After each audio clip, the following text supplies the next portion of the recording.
Hello friends, જય શ્રી કૃષ્ણ. કેમ છો તમે બધા? મજામાં? આશા રાખું છું કે તમે બધા મજામાં હશો. હવે અમારે ગણેશ ચોથ કાલે થઈ ગઈ હતી અને ઘણા આજે કરે છે.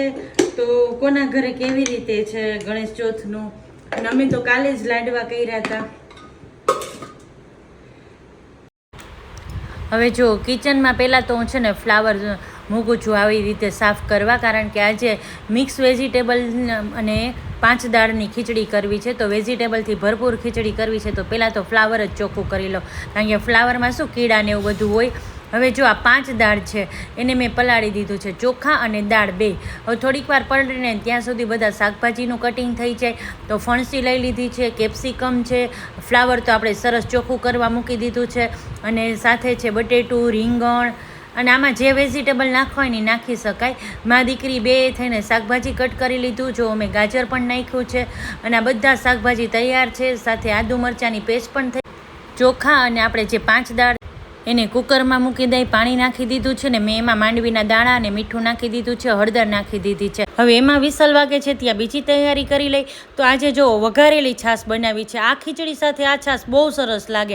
તો મેં છાશ લઈ લીધી, એમાં મીઠું અને લીમડો નાખી દીધો છે અને જીરું અને હિંગથી વઘાર કર્યો છે. ઉપરથી કોથમરી નાખી દીધી છે. એટલે છાશ એટલે બહુ જ મસ્ત લાગે, આપણે કાચી કઢી પણ કહી શકાય. હવે જો મોટું વાસણ લઈ લીધું છે માટીનું, તો એમાં મેં રાઈ મૂકી દીધી છે, લીમડો, સૂકું મરચું મૂકી દીધું છે, હિંગ મૂકી છે. હવે જ્યાં વિસલની વાગે છે ને ત્યાં આપણે આ બધું વેજીટેબલ સાતરવાનું છે ને, તો એ સાતળી લઈએ. તો વટાણા નાખી દીધા છે, રીંગણ, આપણે જે બધું સમારેલું બધું જ વેજીટેબલ નાખી દીધું છે.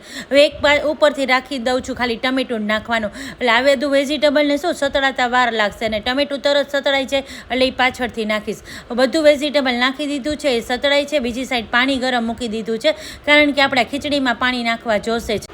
વચ્ચે જો કેરી પણ મેં ખમણી લીધી હતી, એટલે એ પણ સલાડની તૈયારી થઈ ગઈ. હવે ઉપરથી આપણે જે ફ્લાવર તો સોફ્ટ થઈ જ ગયું હતું તો એ નાખી દીધું છે, ટમેટું, આદુ મરચાંની પેસ્ટ નાખી દીધી છે, ગરમ મસાલો નાખી દીધો છે. અને મેં ચેક કર્યું તો સરસ બટેટું પણ ચડી ગયું હતું, તો ગરમ પાણી કર્યું તો એ સાથે નાખી દીધું છે. અને થોડું એવું અંદર જ વેજીટેબલ સાથે ગરમ થઈ ગયું ને વધારે, એટલે આ બધી આપણે બાફેલી ખીચડી નાખી દીધી છે, 5 દાળની સરસ ખીચડી.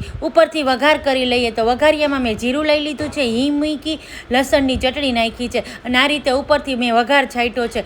તો આ ખીચડી એટલી સરસ ખાવામાં લાગે છે ને, ઉનાળા માટે આપણે તો સ્પેશિયલ એમ હળવું જમવું હોય ને તો ખીચડીનો સરસ વઘાર થઈ ગયો છે. અને ફ્રીજમાંથી જ મેં વઘારેલી છાશ લઈ લીધી, કારણ કે ગરમીમાં ગરમ છાશ તો ભાવે નહીં. તો આપણી સરસ પ્યારી છાશ સાથે ખીચડી અને પાપડ સલાડ સાથે થાળી પીરસ.